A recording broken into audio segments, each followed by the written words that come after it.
Hey, I'm Jory, and we're going to talk about how the brain functions in the foundational reading and learning in small children and in all of us. As you can see, I'm wearing my fancy brain hat. Our brain processes language through the parietal temporal area, which is right in here, and that's where we do our word analysis. The occipital temporal is where we see word form. That's where we see how words look and kind of understand how they're put together, how letter shape, and that sort of thing. And then in here is the Broca's area, which is the inferior frontal gyrus, and that's where we articulate. That's where we process speech. That's where we process how words sound, where we process the appearance of the word into how the word sounds. So we have different brain structures. This is our frontal lobe, and this is where we, let's see, right in here on the left side, this is where we make our decisions. Our logic is right here. Computations are over here on the left. That's where we figure out math problems. Naming things happens over here. Symbols and analysis and telling time is all on this left side. And then on your right side, you have your ability to do art or make music or understand music, and your discovery, like, aha, this is where this comes from. Creativity is here, and story ideas are all here. And then next you have this is the right brain. That's where your creative side is, and this is your left brain where your computational activities take place in the brain. Next we have the right temporal lobe, and that's where we measure our speech intonation, our hearing, our interpreting facial expressions is all on this right side of your temporal lobe. And then on your left side, that's the Wernicke's area is in there, and that's where we understand sentence structure is right in there.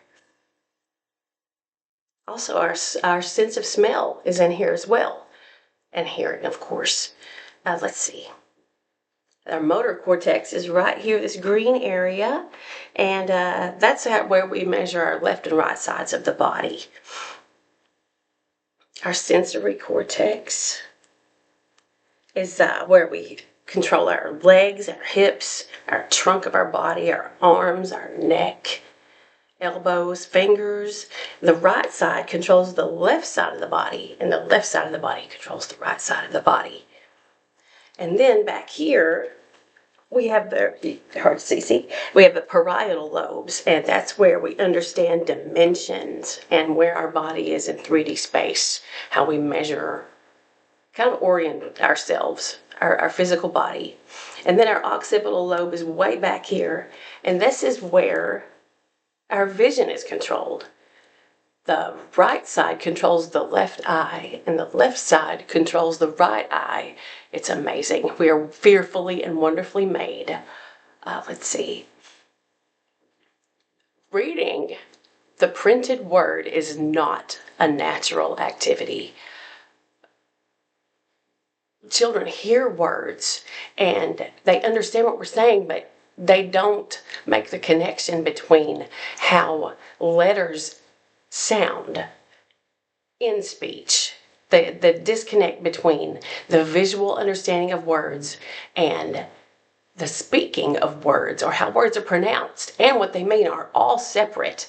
So learning to read depends on all three of those parts of the mind coming together, all parts of the brain.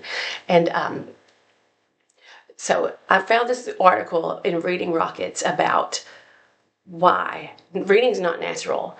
And it says kids don't understand that written spelling systematically represents spoken sounds.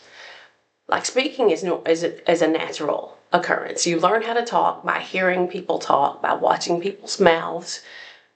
The first words children say, they learn by seeing and hearing. But that's different from reading.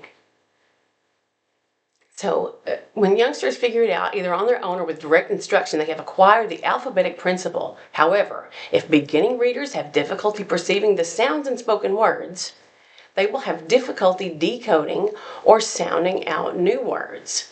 So they have to develop reading fluency by seeing the word or seeing the letter, making the sound of the letter, and then putting those together. And also your blends, your digraphs. Individual sounds and words are not consciously heard by the listener. This is from that article in Reading Rockets. When we speak to one another, the individual sounds within the words are not consciously heard by the listener. Thus, no one ever receives any natural practice understanding that printed words are composed of smaller abstract sound units. So that's why it's not natural. This is really interesting. Let's see.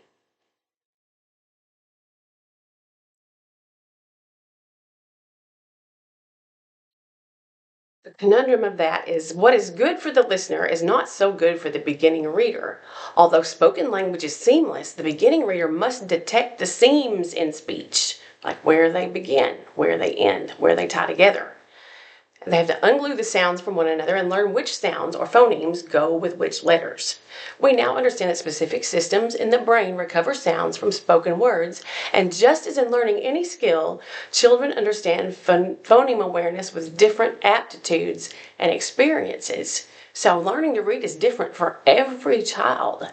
This is an amazing study. So it just takes practice. It takes lots of practice making those letter sounds, connecting the printed word to the letter sounds, and then putting those printed words together to form sentences. It is not a natural occurrence, and it's amazing that we can do this at all. But we've got to do all we can to help these kids learn to read. This has been a fascinating project.